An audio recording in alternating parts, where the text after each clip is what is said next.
Okay, all right. Shalom. Shabbat shalom. We are back.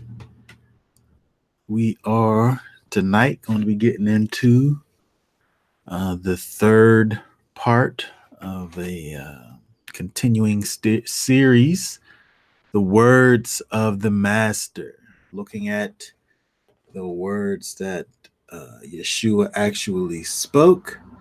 We're going to deal with the words that he spoke, and we're also going to deal with the situations that caused him to speak.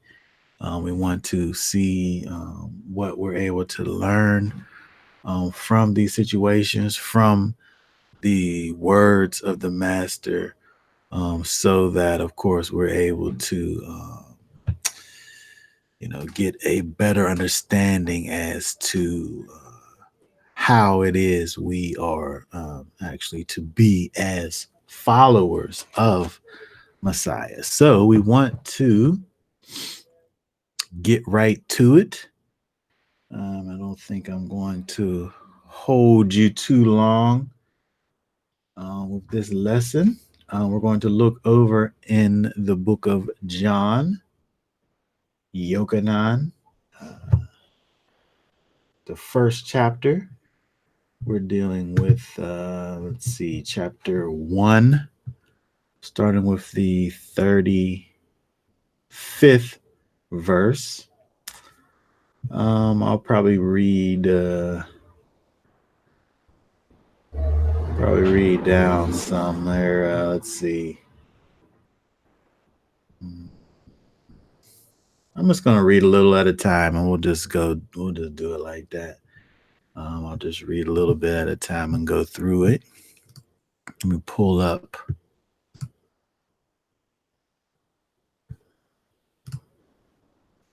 the verses over here. Um, let's see. We want to just look at these first two verses here again. The following day, Yochanan was standing with two of his top ones.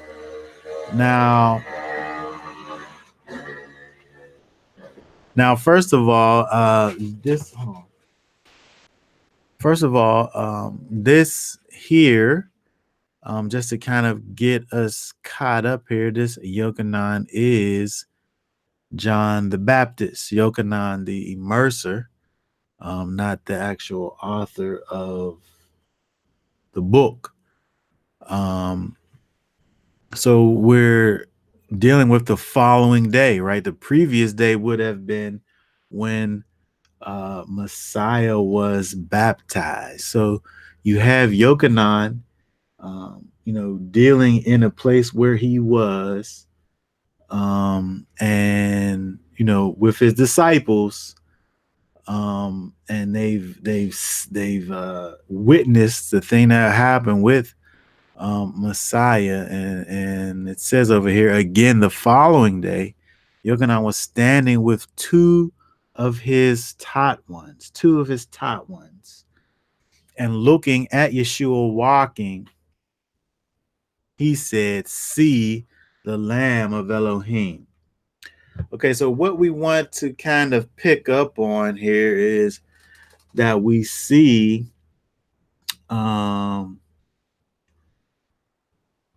uh, John, the Baptist here with his disciples, and they're standing there with their teacher, their their rabbi, and John looks over at Yeshua as he's walking, and he says, "See the Lamb of Elohim." So first of all, Yochanan did not try to keep his disciples to himself. He wasn't like, don't pay attention to that guy over there. You know what I'm saying? I'm just gonna be the one that teaches you. You don't gotta sit up there and I ain't gonna let you go over here and deal with this guy over here. When we understand the culture, there was loyalty involved. You had a rabbi, you had a teacher. That's who you dealt with. You didn't kind of like jump around to different ones. Like if you kind of made a decision, well, I guess typically it was a mutual thing. You wanted to be taught by a particular rabbi, and that particular rabbi wanted to actually teach you. So there was a mutual understanding that went on between the two of you, and then that's who you was with, right? Um, but when we see over here with John, with Yochanan the Immerser, he really knew who this was. He knew who Yeshua was.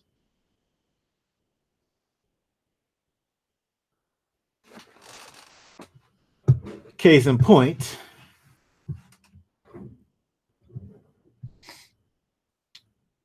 verse 30.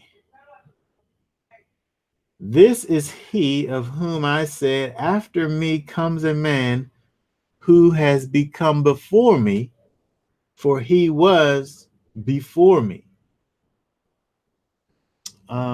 Interestingly enough, when we understand the history, we know that John was actually older than Yeshua. The mother of John, we know, was into her pregnancy when Miriam, Yeshua's mother, became pregnant, right? So if we want to talk about chronology, John was before Yeshua, chronologically speaking, in terms of age. John was older. But John says of Yeshua, this is he of whom I said, after me comes a man who has become before me, for he was before me. Right? So that really speaks to the essence of who Yeshua was in terms of his uh, being Elohim. Because from a spiritual perspective, is the only way that Yeshua could actually have been before John, because physically John was older. When you think about it, from the idea of who John was, John the Immerser, Yochanan the Immerser, was literally famous. He was literally like the guy around town. Like if this was the one, like if there was somebody who you was going to be a follower of, it would be John the Baptist, right? So it wasn't like he was just some lowly fellow. John was it, right? But then this guy comes on the scene, this guy being Yeshua, and you have the guy who is the guy saying that actually is the guy. Let's look over at Luke, because we're dealing with the fact that John knew who Yeshua was. He knew who he was, and he didn't have a problem pointing his disciples in the direction of Yeshua, knowing who he was, right? Because first of all, again, this wasn't like a selfish thing, right? Understanding who Yeshua is and understanding the relationship between the master and his disciples, he cared for his disciples, he wasn't going to try to hold them back from the master, Yeshua. Again, understanding who he was. So Luke 3:15 says, but as the people were in expectation, and all were reasoning in their hearts about Yochanan, whether he was the Messiah or listen, they're looking at John the Baptist and trying to figure out, is he the Messiah? Like that's who John was.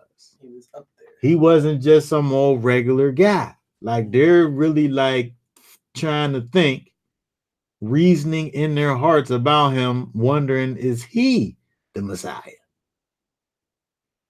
Which is pretty heavy in and of itself. Verse 16, Yochanan answered, saying to them all, I indeed immerse you in water, but one mightier than I is coming, whose sandal straps I am not worthy to loosen. He shall immerse you in the set apart spirit and with fire. His winnowing fork is in his hand, and he shall thoroughly cleanse his threshing floor and gather the wheat into his storehouse. But the chaff he shall burn with unquenchable fire. And urging with many words, he brought the good news to the people. So when we look over here at the answer, what John actually was saying was taking this thing to a whole other level in terms of John being the immerser. I immerse with water, but this other one is coming whose immersion is far greater than even mine. Right?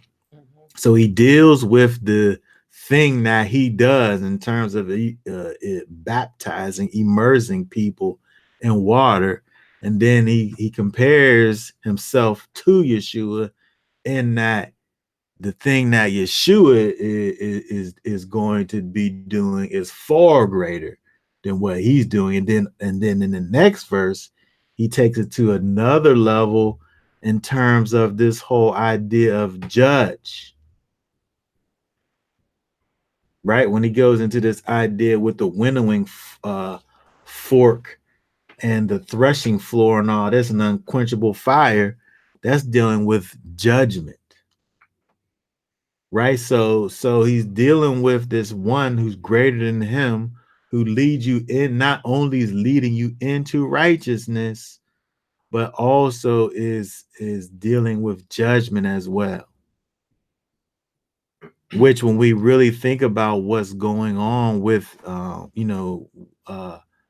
the implications here, the implications are great, right? Because when we're talking about judgment, who is able to judge in this way? When we talk about, if we're just talking about the pictures, right? But the chaff he shall burn with unquenchable fire. The judgment that he's describing is kind of this permanent, everlasting judgment. It's not like a thing it's not a light situation.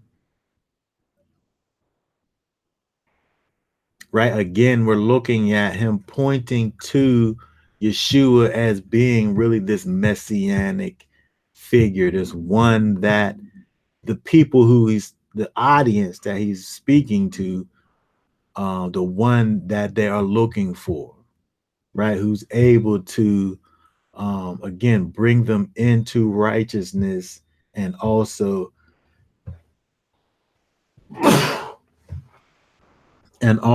execute judgment. A true Messiah figure, right? Again, the one who they was trying to ask him if he was the one, right? If so he was prideful. You said if he was prideful, yeah. He would, that would make him feel good, but he's pointing right to Yeshua. Mm-hmm. Like he's saying, no, that's not me. Yeah, right. Right. If he was in it, if he was about his own kind of agenda or whatever, he probably could have fed into the hype and been like, well, yeah, maybe I am the Messiah. Because again, he definitely had a huge following, and a great number of the people who again, we always talk about the 12 disciples, but those was like his inner circle. There were many disciples that followed Yeshua around, and a great number of those actually started out with John the Baptist, including actually um, some of the ones that were in that inner circle. Like what we're looking at here in John chapter 1. So let's go back over there and deal with what he has to say over here.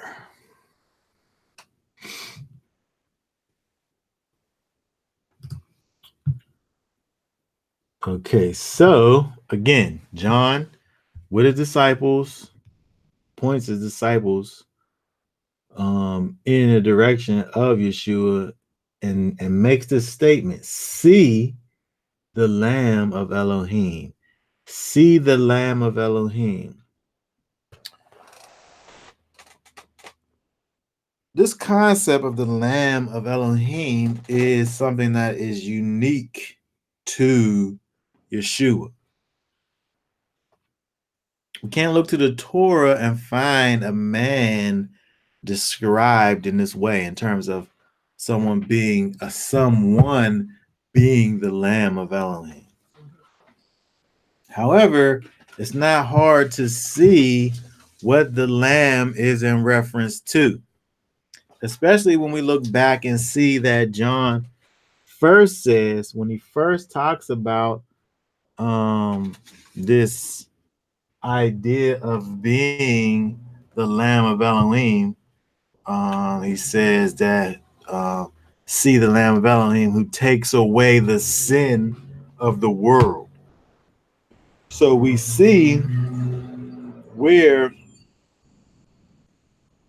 when we talk about the Lamb of Elohim who takes away the sin of the world, we see this connection to sin, or the taking away of sin, which, if we look back to the connection that we see with the Lamb is connected to this sacrifice, right? So we have the sacrificial kind of concept incorporated in what we would know of as the Lamb of Elohim, but not something that's connected to a man, right? If we was to think about the Lamb of Elohim, we would think about some sacrifice, but we wouldn't think about necessarily a man per se.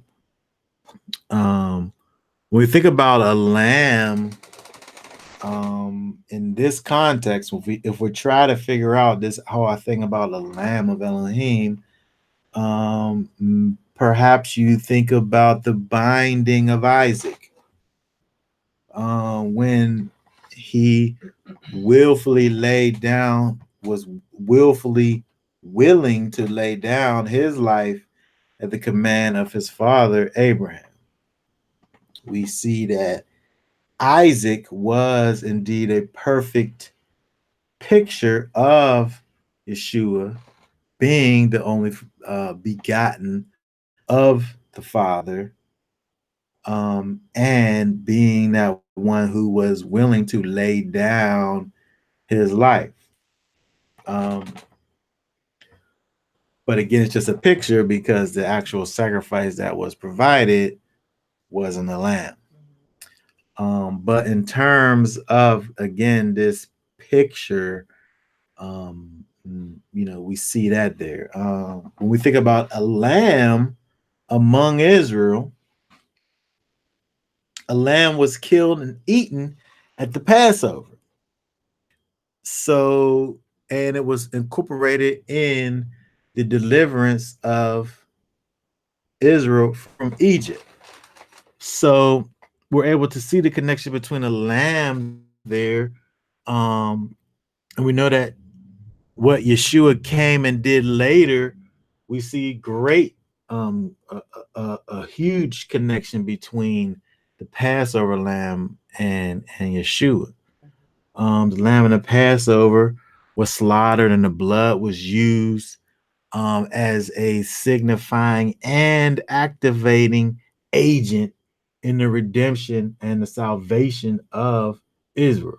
And the same thing is true when we think about Yeshua and his blood. Well, they don't know this at this time here, but we see in the fullness of time, we know that the blood of Yeshua was shed for the sins of his people, like unto what we see with the Passover lamb. So in that regards, I think we think about the Lamb of Elohim, the greatest thing that we connection that there is here when he's calling him the Lamb of Elohim is this whole thing about Passover and the connection that we see with the Passover lamb.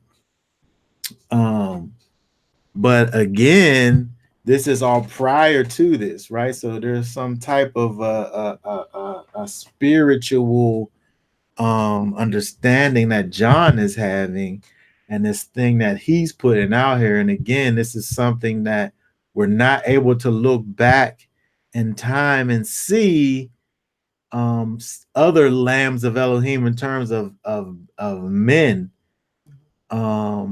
So this title really, in terms of a title of an individual, is something that is unique to Yeshua. Now, when we think about a lamb, also is something that was offered in the tabernacle, and it was offered in the temple. A lamb was also in the everyday worship in the morning and the evening. Sacrifice was a lamb. So we see that the lamb was an integral part of the sacrificial system as well as the daily worship. So we see that this lamb has a connection to the Passover. We see that it has a connection to the everyday worship, which it really deals with how Israel related to the Father. The relationship that Israel had with the Father was kind of facilitated through daily worship. All of this is incorporated in what we see with this whole idea of this Lamb of Elohim, worship, relationship, sacrifice, this blood, that redemption, salvation, all of these things in this little title here, the Lamb of Elohim. Also, when we think about this idea now, when we think about the idea of the Lamb of Elohim moving from, again, because we're talking about a man, we're talking about Yeshua. When we go from the actual lamb to a individual, and more specifically a messianic figure, we could look over in Isaiah. Let me pull up Isaiah 53. Isaiah 53, verse 7. Isaiah first, chapter 53, verse 7. He was oppressed and he was afflicted, but he did not open his mouth. He was led as a lamb to the slaughter, and as a sheep before its shears is silent, but he did not open his mouth. Again, this is like a messianic prophecy here, and we have the imagery of the lamb. And then if we go drop down to 11, it pulls in another aspect. Verse 11, he would see the result of the suffering of his life and be satisfied. Through his knowledge, my righteous servant makes many righteous, and he bears their crookednesses. Therefore, I give him a portion among the great, and he divides the spoil with the strong, because he poured out his being unto death. And he was counted with the transgressors, and he bore the sin of many and made intercession for the transgressors. So it's interestingly enough, when we look back and we see the lamb in terms of the Passover, didn't have anything to do with sin. When we look at the morning and evening offerings, it was an offering. It wasn't a sin offering. But over here, when we see this individual who's kind of likened unto this lamb, now it's taking it to this other level where this sacrificing that's happening is something that is dealing with the sins of the people, right? He bore the sin of many and made intercession for the transgressors. The Messiah is doing that. The Lamb of Elohim, right? So let's go back over here, back over to John, because this is all this stuff John is saying about Yeshua, right? He's implying it. We're saying that he's saying it, but he must be implying it. He's saying it, and the people, he's using these words, and it means something. It got to mean something, right? He's not just saying these words and they don't have any meaning. The things that he's saying have meaning to the hearers. And they've been taught this, you would think, some of these things. They've heard it in their culture. Right. Not necessarily that is him, that is Yeshua, but these are the types of things that they're looking forward to. There was obviously many ideas of a Messiah that weren't exactly sure what he would look like, obviously, because people thought John was the Messiah. But they definitely had these ideals in place. So now he's saying the things and is bringing these things to the forefront of his disciples' minds, causing them now to want to inquire more. So we keep on going over here in John chapter 1:37, and the two top ones, the two disciples. Now most commentators are saying that these two disciples are John, the writer of the book, and Andrew. John don't never name himself in this situation, but we know there's two there. One is named, the other is not. And most of the places that you look at talks about these accounts are saying that the other one is the actual writer of the account. Okay, verse 37, and the two top ones heard him speaking, and they followed Yeshua. And Yeshua, turning and seeing them following him, said to them, "What do you seek? What do you seek?"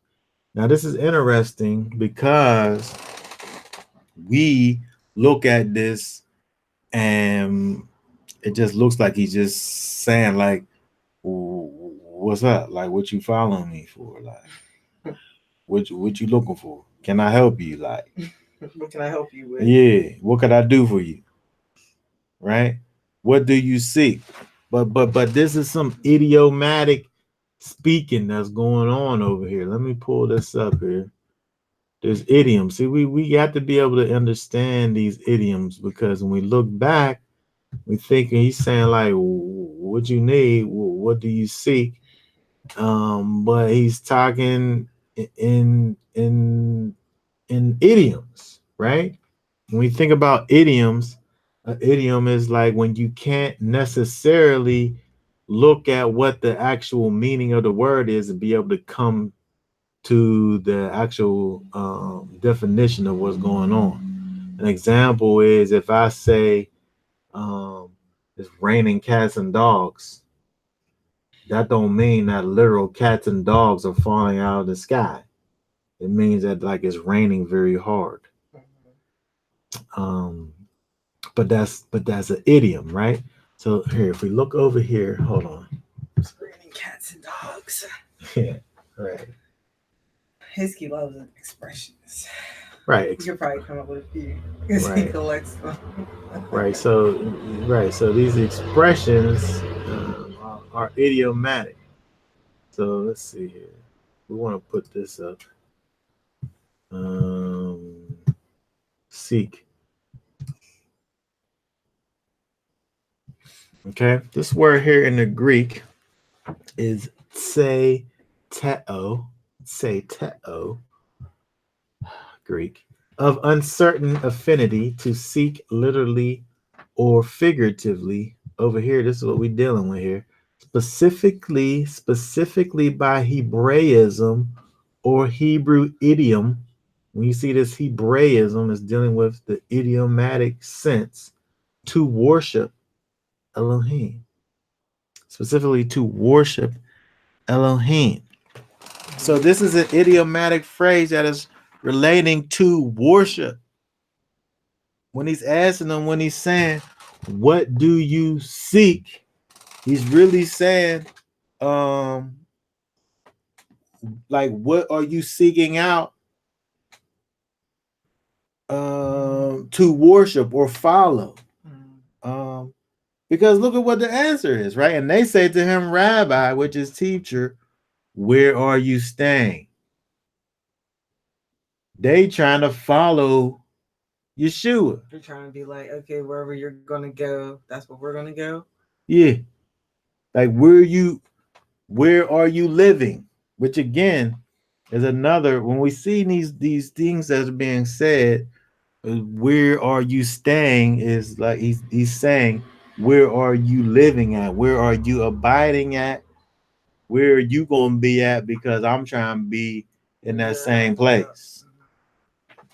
So that I can basically become your disciple, right? He calls him rabbi, right? And you could look at this and say, knowing that Yeshua was actually, it don't seem like he had disciples at this point in time. Yeshua's he's just getting on the scene. He don't even have disciples. But they're recognizing his greatness because of the testimony of John. Like John is the guy. John's the guy. It says that he points Yeshua to Yeshua. Is somebody who they don't even know nothing about this guy. He's just a regular guy, Yeshua. The only good thing that they know of Yeshua is what John said. But John co-signs on or says, I'm not the guy, this is the guy. Mm-hmm. And based off of John's word, they're like, oh, let's go over here. If he's saying that, it's all based on John. If he's saying this about, if John is saying this about somebody, then I got to be with that somebody. Because John is the guy. If he's sitting up there saying this, so they like, where are you staying at? Where are you at? Where are you staying at? So we could be there too. And he says to them, come and see. Come and see. So they went and saw where he was staying and remained with him that day. Now it was the 10th hour. So when Yeshua saw that they were following him, he inquires. The men, of course, were curious. They were hungry. They were thirsty. Mm-hmm. And Yeshua said, "Come and see. Come and see."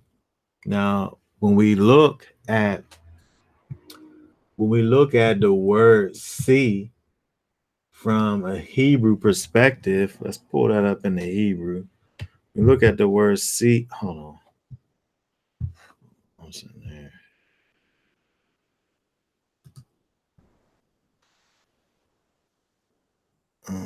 Let's see, 7.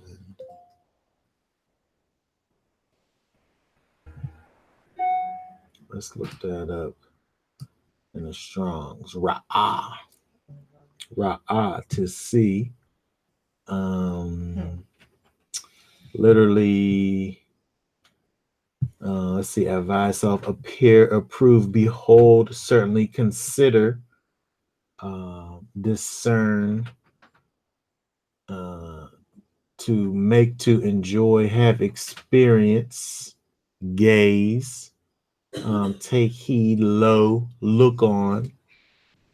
What Hebrew is that? Hebrew what? 27?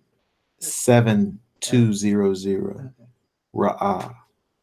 Where Yeshua says, "Come and see."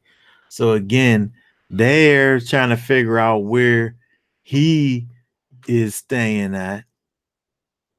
First, he asked them, "What do you seek? What is your spiritual desire from me?" Mm-hmm. And they're saying, "We want to experience you to a greater degree. We don't want to just look at what you're doing. We want to come and actually dwell where you're dwelling at. Where are you staying at?" And Yeshua says, "Come and experience me then." I actually was thinking, now the two words are different. What two words? This Ra'ah, which is see. You scroll down a little bit. Oh, I didn't even look at the Greek over here. The Greek is the Ra'ah. Ra'ah is it's a resh, an aleph, and a hey. Yeah. Then Ra'ah with the ayin instead of the aleph, which is a different word, it's a different root and everything. But that means shepherd, or to tend, or to feed, or to be a shepherd. So when he's saying come and see, you could see where Ra'ah, if he's speaking in Hebrew to them. Yeah, Ra'ah, Aramaic, yeah, which is a related language. But, it's the same concept. Coming to see sounds the same as coming to, follow him. Mm-hmm. And that's what's going on. When you come and see, it's not like you're going to come and look around, and then leave. It's intimate. It's coming and you're going to look around and you're going to follow. Right. Exactly. I should look up what that is in Aramaic. Sounds like, if it sounds the same. Okay, so let's keep on going. Again, we don't have to be here long to get into this situation and know what's going on over here. We see that these two disciples who've been pointed in the direction of Yeshua by their master immediately want to strengthen, cultivate this relationship with the master, with Messiah. So let's keep on going down over here, because now Yeshua, who says to them, "Come and see," which again, we look at this and dealing this from a Hebrew perspective, Yeshua is inclining them to come and experience his goodness. come and experience his goodness. Um, I want to, I actually want to, before we go forward, I want to deal with, um,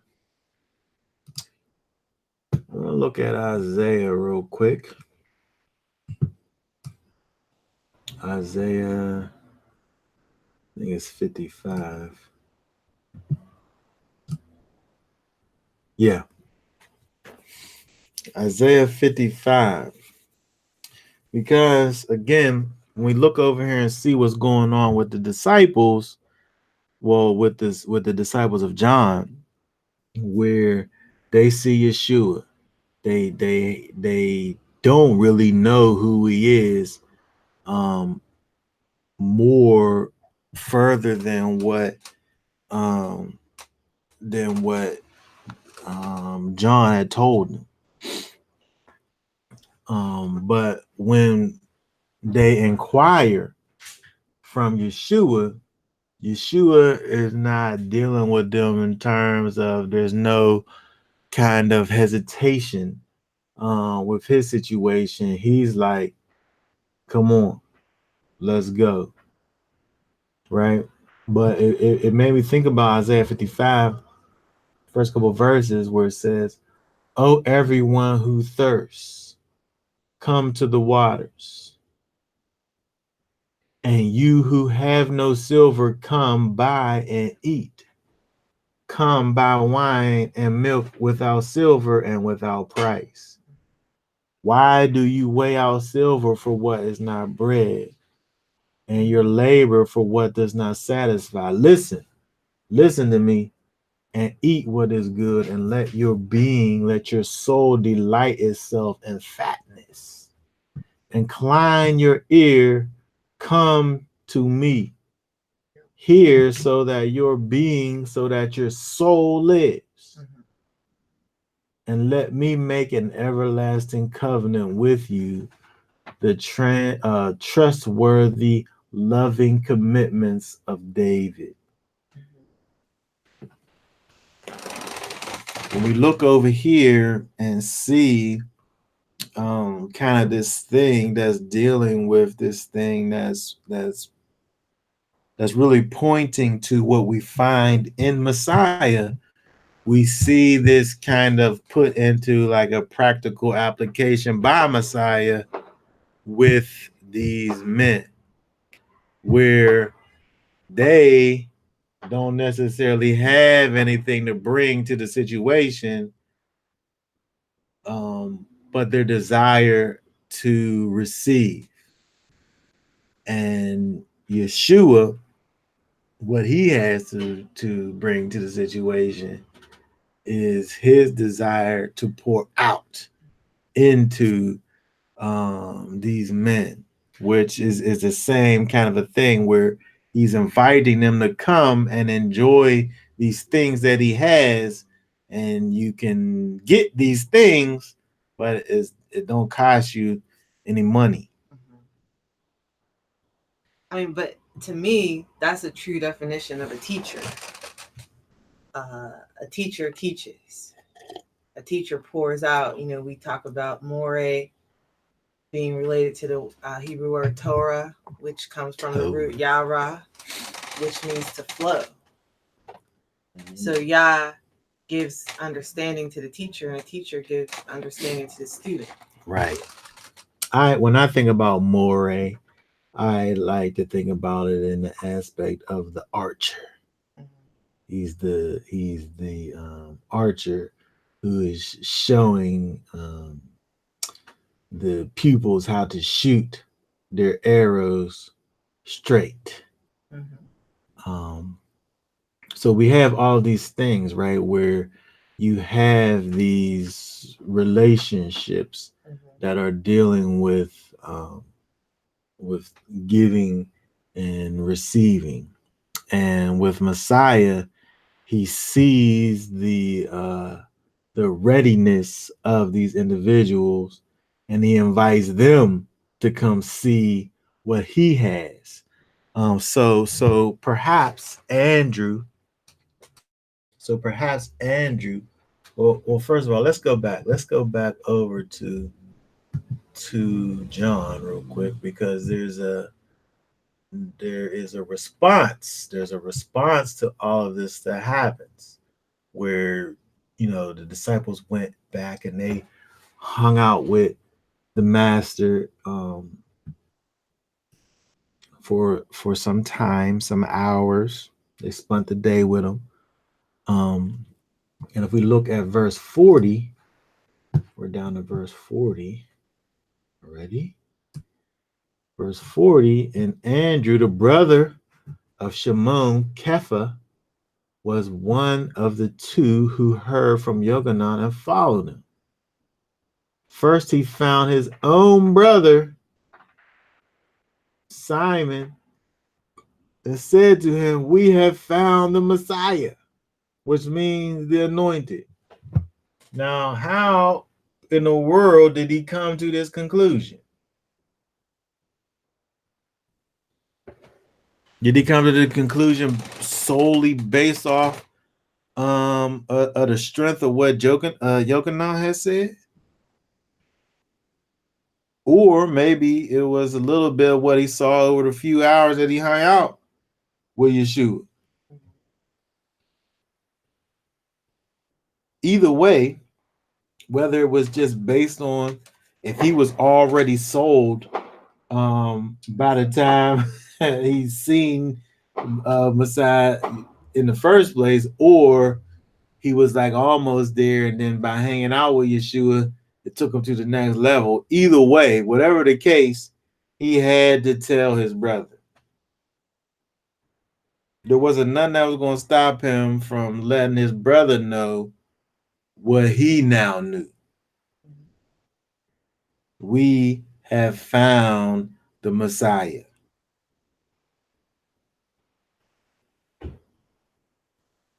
So what we see here is that whatever it was that they talked about, whatever it was that he found out, whatever he learned from John and was confirmed through his experience with Messiah, whatever that was, he was convinced and he was compelled to share that information with his loved ones.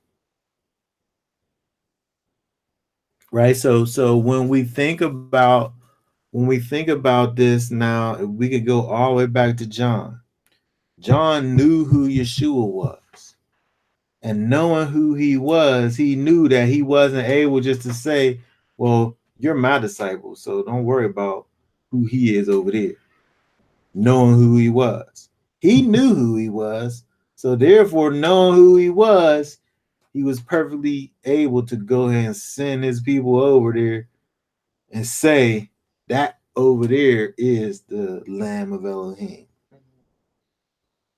But the same thing really happened with Andrew over here, because once he found out who Yeshua was, once he was convinced of who Yeshua was, he basically did the same thing John did in terms of telling somebody who Yeshua was. This over here is the Messiah. We found him. He's right over here. We know where he's at. Right, all Yeshua had to do was just say, "Show him." Like, because I mean, he's the walking Torah, so anything that he's going to say is going to be like this profound principle, Mm-hmm. Yeah. I don't think he could have said anything that would not have been profound. So yeah, probably not. We talk about the words of Yeshua right now. All his words was profound. Yeah, and all he did was say, "Come and see." And see is follow me. Yeah. or what do you seek? That's what he said. That's pretty awesome. But they got to the bottom of it, right? Because what he sought was to know if what his master was saying was true. And he found out that it was true. And now that he found out that it was true, he's going to tell somebody else about it. His brother.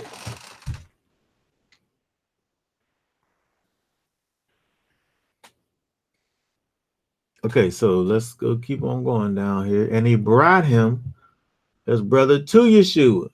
And looking at him, Yeshua said, "You are Simon, the son of Yonah. You shall be called Kepha, which means a stone." Now, isn't this interesting? Now, he don't know Peter from the first. He's just meeting him just right now. And but he takes this role of authority over him and names him. You shall be called, he said, Kepha. He chose him right there. Right? He chose that man to be his disciple. And he gave him a name. He gave him a destiny.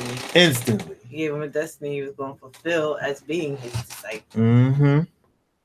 He prophesied over him just right there in that giving of his name right there.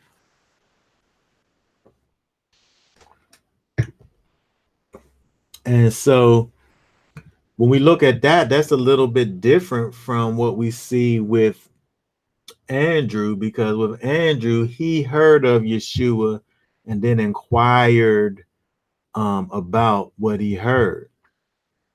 He brought his brother, and then Yeshua saw in Simon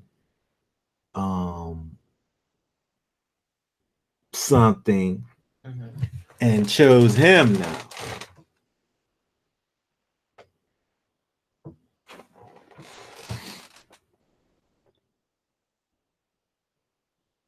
So when we think about this whole thing here with this naming, right? Again, we see that right off the bat, Yeshua exercised a type of authority over him by giving him a name, basically saying, "This is what your name shall be," and which means a stone or a rock. Now, when we look at Peter, who he came to be, he came to live up to that name. But just like all of the other kind of Bible characters that we see their progressions that they make. As a man, in his carnality, we see the moves that he makes. But most importantly, we see once he is filled with the Ruach HaKodesh, we see that he fulfills this role of being a rock, being that stone. So it's interesting, what the Spirit does in us. It's interesting that the Most High is able to look at us and deal with us with our potential and take our physical attributes that we possess, and flip those things and for His good. Somebody who might be kind of a stubborn, kind of a hard kind of a person, you could look at that from a negative perspective and that be like a negative attribute. But at the same time, that same kind of stubbornness and hardness and sternness can also look like firmness. It can also look like somebody who's solid and not kind of able to be pushed around. And when you're talking about what the disciples literally did, as the apostles, what they literally did, they literally flipped the world upside down with this thing that they received and spread from Messiah, and it all started over here with these few little words.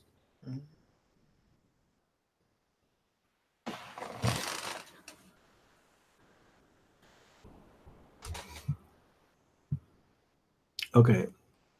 Okay, let's go down some more here and look at the rest of this before we kind of wrap this thing up. So on 43, on the following day, Yeshua wished to go to Galilee, and he found Philip and said to him, "Follow me." So follow me again. This is what he says: follow me. This word here, follow me. Um, let's see here. A road properly to be in the same way with, that is to accompany, specifically as a disciple. Follow, reach. So he could say just follow me and we just read the words and it mean you go the same place that I'm going. Or we could look at it from the uh idiomatic standpoint where he's literally saying, "Come and be my disciple. Come and learn from me. Come and receive all that I have to give to you."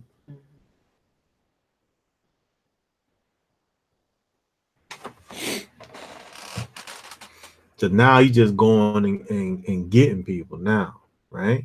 So he just came upon Philip. Yeah, this is the following day. He wanted to go to a particular place, and it says he found Philip. So I don't know what that means. Was he looking for him? Was he looking for a particular person? Or did he just come across some guy?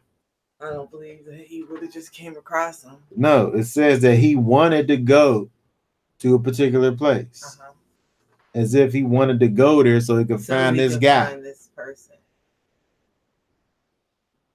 It said he wished to go there. Let's see what else said.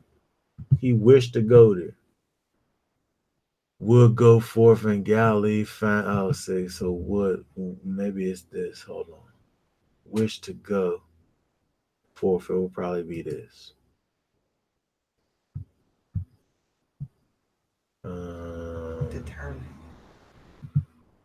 Determine as an active voice option from, whereas acquiescence, be inclined to.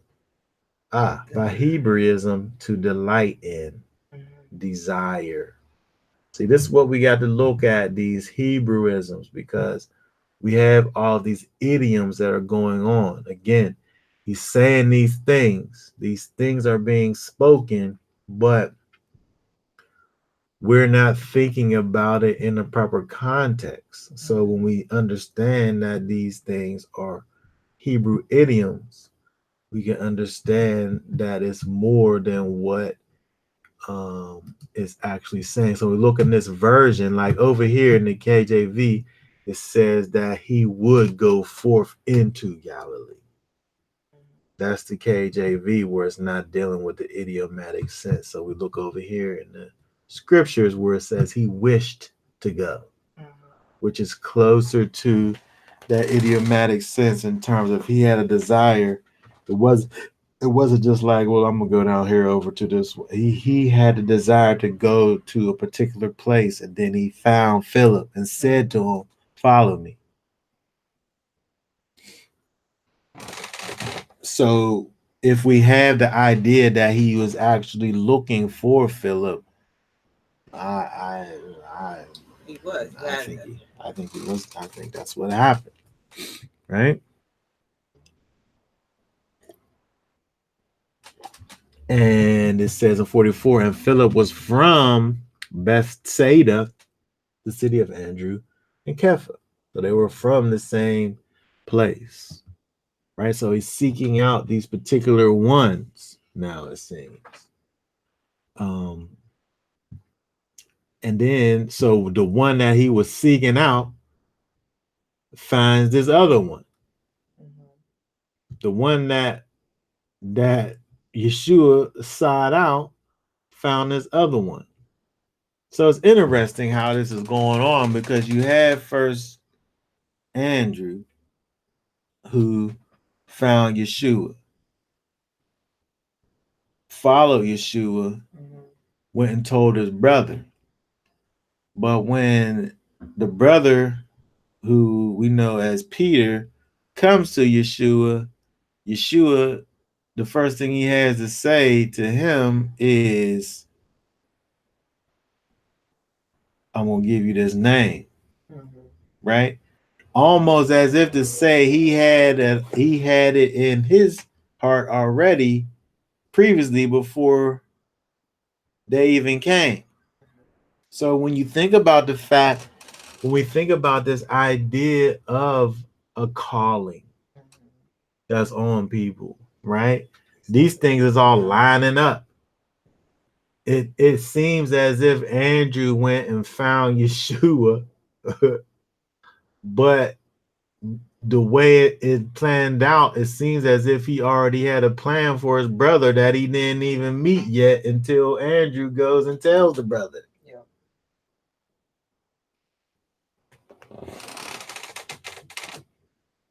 So we see this plan, it seems, being unfolding before us, right? So 45, Philip found Nathanael and said to him, we have found him who Moshe wrote of in the Torah and the prophets, Yeshua of Nazareth, the son of Joseph. Can we just say that the Bethsaida would be the house of the fisherman or house of the hunter?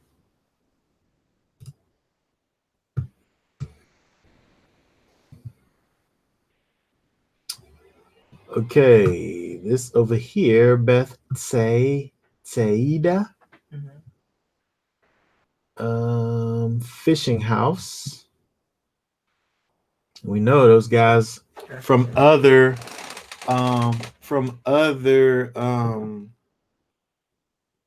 accounts. We see that they're fishermen.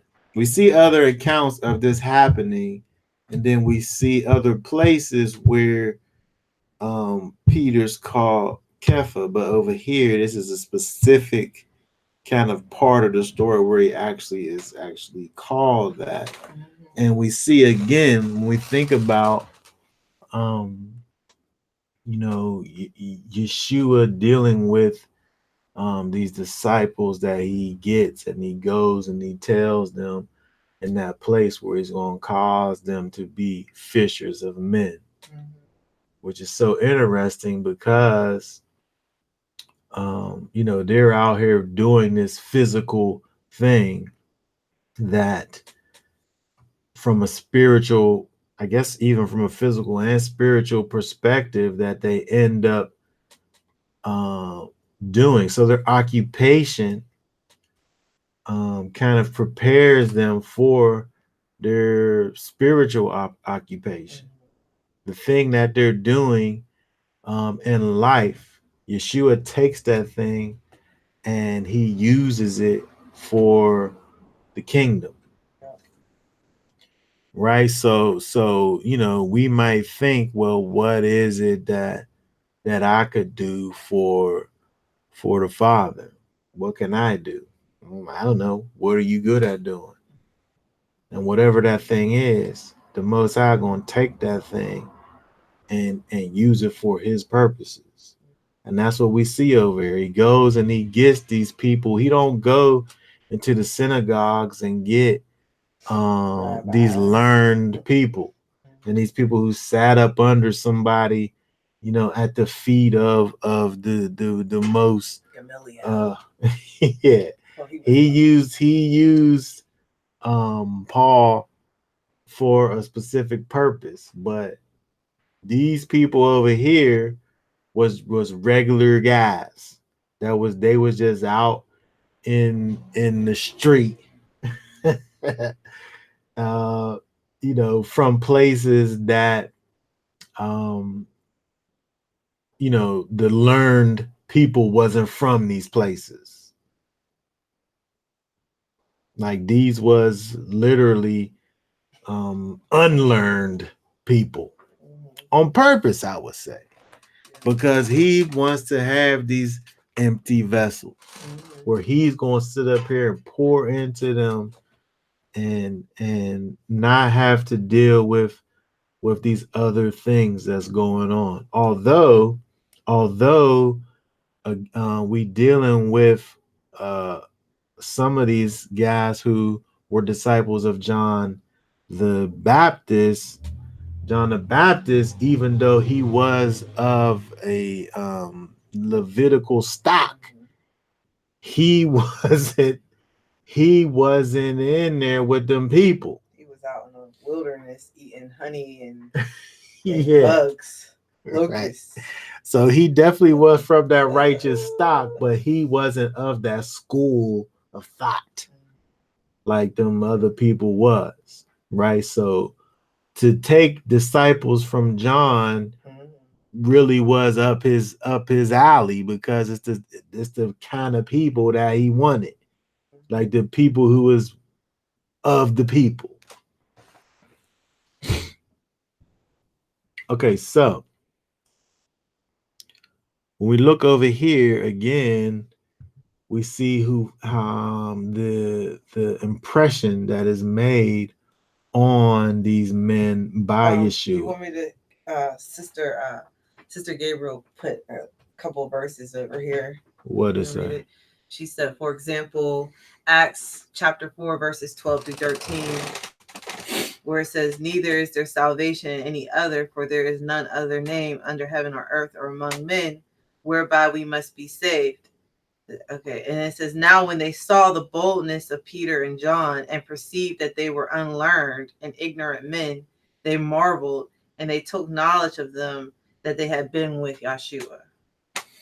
Yeah. So you think about, just think about what the verse that we just read right there, because in Acts, you talking about Yeshua did everything that he did already, died. Spirit poured out. The disciples now Holy Spirit filled, manifesting the Spirit of the Almighty. And then it comes all the way back to the beginning in terms of understanding where these people even came from. And again, Yeshua choosing these people on purpose, going to these particular places on purpose, all the way so that we can have Acts, whatever that was, chapter 4, verse, whatever that was, so that they could say that years later.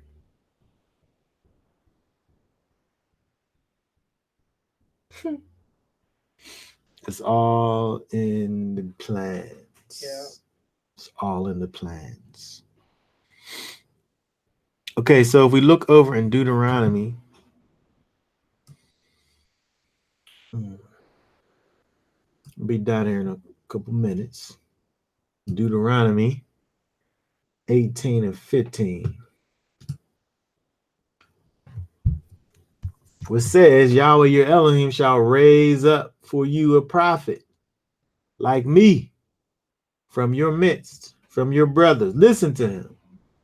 According to all you asked of Yahweh your Elohim in Horeb, in the day of the assembly, saying, let me not hear again the voice of Yahweh my Elohim, nor let me see this great fire anymore, lest I die. And Yahweh said to me, what they have spoken is good. I shall raise up for them a prophet like you out of the midst of their brothers, and I shall put my words in his mouth, and I shall speak to them all that I commanded him. So when we look over here in John and see what these men are saying, they understand who Yeshua is. They're able to look at what he has done with them in this short amount of time and see and understand exactly who he is, knowing that he is the Messiah. We have found, it says, the him whom Moshe wrote of in the Torah and the prophets, and that one is Yeshua of Nazareth, son of Joseph.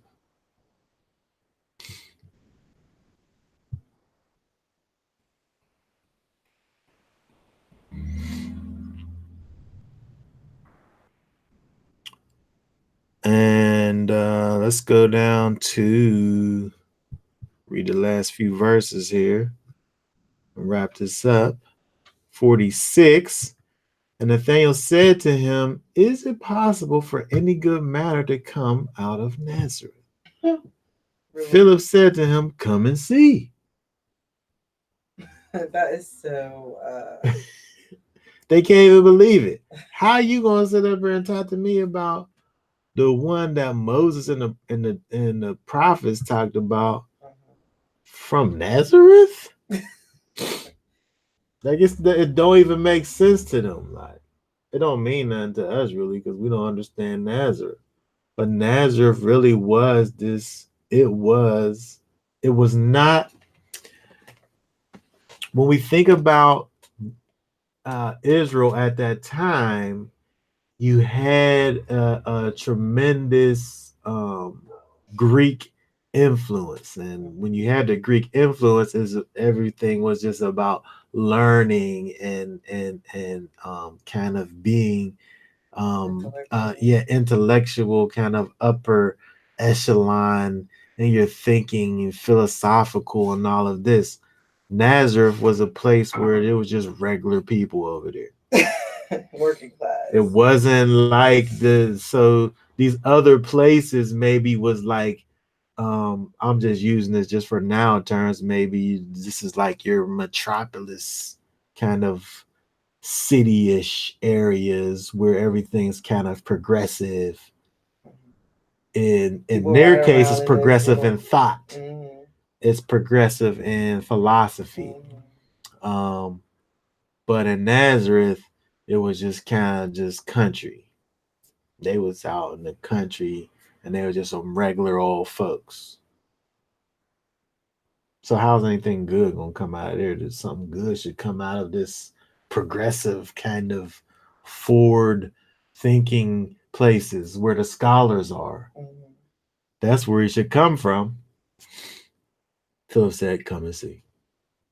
And Yeshua saw Nathanael coming toward him and said of him, see truly a Israeli in whom is no deceit. Yeshua is able to look and know your heart. He knows your heart, right? So Nathanael said to him, from where do you know me? How you know that I'm what I am? Yeshua answered and said, before Philip called you, when you were under the fig tree, I saw you. And Nathanael answered and said to him, Rabbi, you are the son of Elohim. You're the sovereign. How do you switch up from how in the world could anything good come out of Nazareth to Rabbi? You are the son of Elohim. You are the sovereign of Israel. Yeshua even's like answered him, because I said to you, I saw you under the fig tree. Do you believe? Like, that's just a little bit right there. Greater than that you shall see. And he said to him, truly I say to you, from now on you shall see the heaven open and the messengers of Elohim ascending and descending upon the Son of Elohim. So what we see happen over here, we see where Nathaniel here is thinking about these things kind of from he's carnally thinking over at first. And then we see Yeshua has some spiritual discernment over him.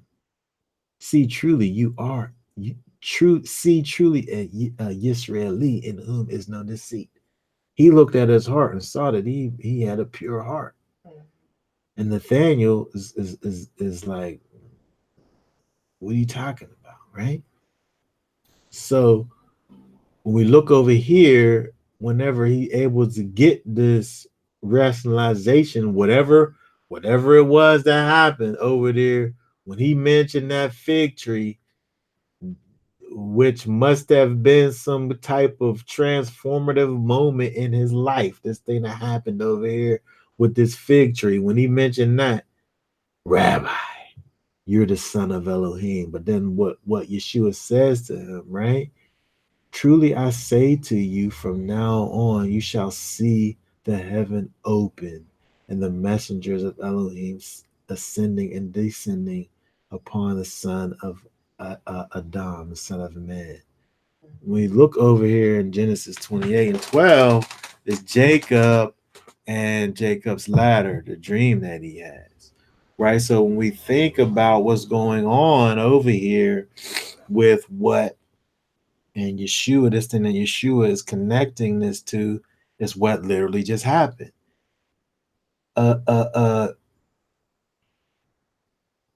Yeshua and the connectedness to Yeshua is opening up these people's spiritual understanding and discernment and perception of these higher spiritual frequencies that they're not on, moving you out of this physical thoughts and into the realm of the spiritual, where that's the only way they're able to recognize who it is that Yeshua is. Because if they're thinking about it from a carnal perspective, this is just some guy from Nazareth who we know his daddy. He's a really good carpenter. Maybe he's just average. I don't know.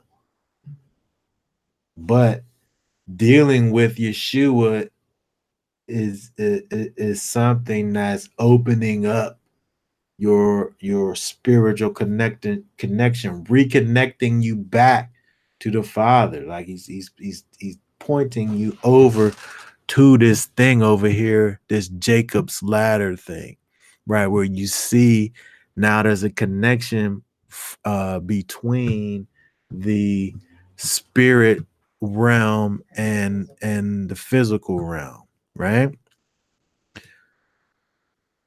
a second.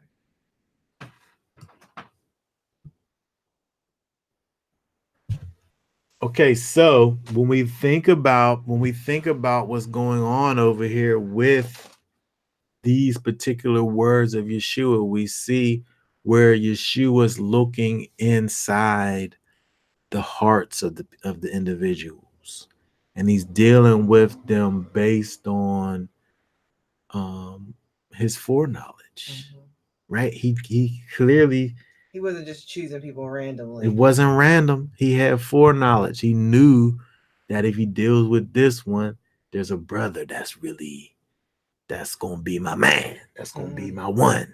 You gonna be my ace, my right hand, my rock, right? But he don't even go through him, right? He gets him second, right? But it's dealing with his foreknowledge. He picks the fisherman that's gonna go and get the the fish that he knows he wants. All of this, all of these things, it's all calculated. None of it's random. And so when we think about how we fit into the situation, it's the same situation. None of these things is random. We think about how we are where we are today. We're here because a sequence of events happened. Yep. And it's not something that happened just by mistake. It's because the Most High had a plan for you in your life and caused a specific sequence of events to take place where you came across this one, you came across that one, who told you about this thing that you're in, right? Maybe even the first time you heard it, you was like, "Nah, that's not." Yeah. And then you heard it again from someone else, and then you was like, "Okay, maybe there's something to this." Yeah. So we want to be able to get tuned in to the spirit, because we see perfect example of, when you think about things from a physical perspective, you could potentially miss it. Right. And this is a perfect example right here where he very well could have been like, after he was like, what good could come out of Nazareth? I'm done with this. Don't even talk to me about this thing no more. Right. If he would have allowed for that carnality to be the thing that led his situation, right? But he was able to submit to the situation and just take it just that step further, and then that little thing that happened, that little thing that was brought to his attention by the master, seemed like it was little to us, but to him it was the biggest thing that could have been, because when he heard it, he knew just right there who he was dealing with, and no man could have told him that. No man could have told him that.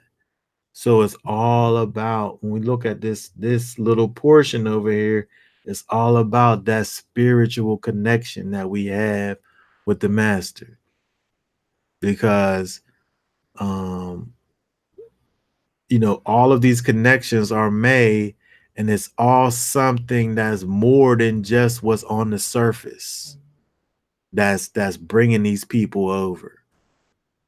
So we want to be able to be sure that we're able to look beneath the surface, right? Because if all we're going to do is just stay on the surface, you can really potentially miss something that's great, that's waiting for you.